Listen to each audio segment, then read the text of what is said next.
इसी तरह से जो कल रियल एस्टेट कॉन्फ्रेंस हुई उसमें बैकडोर से नॉन डोमिसाइल्स को यहाँ बसाने की जो कोशिश है, हम उसकी निंदा करते हैं और कहते हैं कि ये ऑर्डर वापस लिया जाए।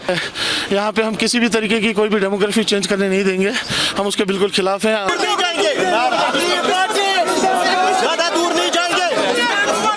देखिए साहब, ये एक पुरअमन प्रोटेस्ट था ताकि हम उजागर करें लोगों के जज्बात को जो डिलिमिटेशन का ड्राफ्ट रिपोर्ट से मजरू हुए हैं। ये एक्सेप्टेबल पार्टी को नहीं है, ये लोगों को जम्मू कश्मीर के एक्सेप्टेबल नहीं है। इसी तरह से जो कल रियल एस्टेट कॉन्फ्रेंस हुई उसमें बैकडोर से नॉन डोमिसाइल्स को यहाँ बसाने की जो कोशिश है, हम उसकी निंदा करते हैं और कहते हैं कि ये ऑर्डर वापस लिया जाए। प्रेस की फ्रीडम के लिए हमने किया, क्योंकि आप लोग जब सच ही रिपोर्ट नहीं कर सकते हैं तो फिर कैसे अरबाब इक़्तिदार को पता लगेगी कि लोगों से के साथ क्या हो रहा है। नंबर 4 जो हैदरपोला किलिंग के बारे में कल पुलिस की रिपोर्ट आई है, अफसोसनाक है कि जुडिशल इंक्वायरी अभी चल रही है और वो उनको क्लीन चिट दे रहे हैं। वो कत्ल है, कातलों को पेश किया जाए।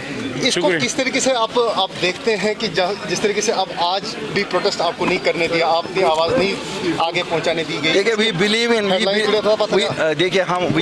इन peaceful protest, we believe in democracy.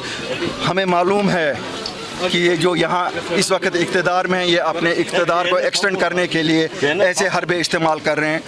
मिलाकर इनको यहाँ इलेक्शन करने पड़ेंगे, एक अवामी सरकार आएगी और ज़रूर इस सबको इंक्वायर करेगी जो ये लोग आजकल कर रहे हैं। हर चीज़ इनकी इंक्वायर होगी। कभी ये ना सोचें कि साहब they will go Scott free, और बाकी आगे का लाएहमल पार्टी अभी मिल रही है, हम आगे का लाएहमल। आज का प्रोटेस्ट जो है ये 2 चीज़ों के लिए हम लोग निकले हैं आज करने के लिए। पहली ये है कि हम लोग जो लैंड रिफॉर्म्स जो इनने अभी समिट के बारे में जो बात चल रही है, यहाँ पे हम किसी भी तरीके की कोई भी डेमोग्राफी चेंज करने नहीं देंगे, हम उसके बिल्कुल खिलाफ हैं, अनएक्सेप्टेबल है। और इस समिट के नाम पे हम डेवलपमेंट के बिल्कुल खिलाफ नहीं हैं। डेवलपमेंट के साथ हम पहले भी थे, आज भी हैं, आगे भी चलेंगे, और हम लोग यहाँ अमन चाहते हैं। लेकिन ये कुछ ऐसे अनासिर लोग हैं, कुछ ऐसे लोग हैं जो इस अमन को यहाँ छेड़ने की कोशिश कर रहे हैं। ये हमारी नस्लों की बात है, हमारे बच्चों की बात है, हमारे सबसे बड़ी बात है जो हिंदुस्तान में कहा जाता है अस्तित्व, जिसको हम कहते हैं, एक पहचान होती है। ये हमारी पहचान की बात है। हम अपनी लैंड्स को किसी भी हालत में बाहर जाने नहीं देंगे, एक बात। दूसरा जो हमारा प्रोटेस्ट इस वक्त है वो डिलिमिटेशन कमीशन जो है उसके अगेंस्ट में है। बिल्कुल, जो डिलिमिटेशन कमीशन है हम उसको रिजेक्ट करते हैं, हम उसको किसी भी तरीके से एक्सेप्ट नहीं करते हैं।